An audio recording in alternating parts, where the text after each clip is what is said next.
Hey guys, welcome to another episode of Twin Flicks, a film channel for film lovers like yourself. Today we're going to be reviewing Steven Spielberg's newest film, Ready Player One. Come with me. This is the Oasis. It's a place where the limits of reality are your own imagination. First off, this movie was refreshing, and where majority of movies are now comic book superhero based, it was a breath of fresh air, along with it just being an amazing piece of filmmaking in its direction, in its setup, in its editing. Now, if you don't already know, Ready Player One is based on the mega bestseller book by the same name. The film is based in the future of 2045, with the world on the brink of chaos and collapse. People have found refuge and salvation in the Oasis, a virtual reality world that everyone is obsessed with and spends all their time in. Now, a lot of people are saying that this movie rings true to a Charlie and a Chocolate Factory type of feel because the Oasis creator Holloway dies and says that somewhere in the game he has hidden 3 keys and clues that lead to a hidden Easter egg, and the one who finds it becomes the sole heir to the Oasis and his fortune. So in that respect, yes, it has the same type of flair to it as Charlie and Chocolate Factory, but it is absolutely nothing like it. This movie absolutely proves that Spielberg is a master filmmaker, and the fact he can pull off making 2 movies at once, The Post and Ready Player One, and that they are both great, again proves that he's the greatest filmmaker in our generation. He's done this before too. He did it in 92-93 with Jurassic Park and Schindler's List. He did it in 88-89 with Always and Indiana Jones' Last Crusade. The way Spielberg sets up and blocks every shot is just genius. With so much happening on the screen, it never feels chaotic. Instead, we know exactly where everyone is, what they are doing, why they are doing it, and what's happening on the screen, which is, again, very refreshing. In today's movies, there is so much shaky cam and fast-paced editing with action movies, and it really boils down to is that the director doesn't really understand how to film a action scene. So they just mush it all up trying to make it look like it's fast-paced action. Instead, Spielberg takes his time.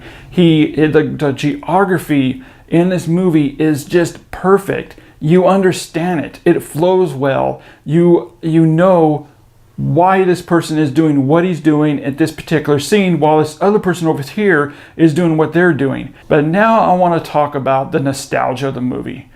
Going in, I was hoping that the images that we saw in the trailer weren't just going to be throwaway scenes or, well, I know what that is, or elbow nudging scenes to the person next to you. Look what it is, oh my gosh. And while there is some of that here and there, it is very minimal.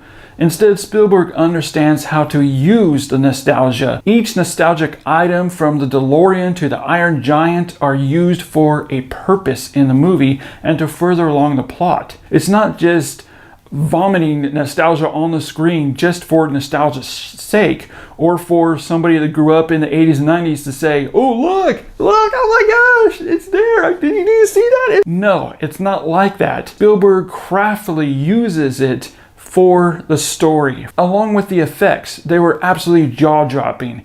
They looked way better in this movie than what we saw in the trailers. The effects in the virtual Oasis world and in the real world are used to further along the plot. Again, it's not just vomiting CGI on the screen, throwing it up on the screen for absolutely no reason. Instead, again, it's used for a reason and to further along the plot.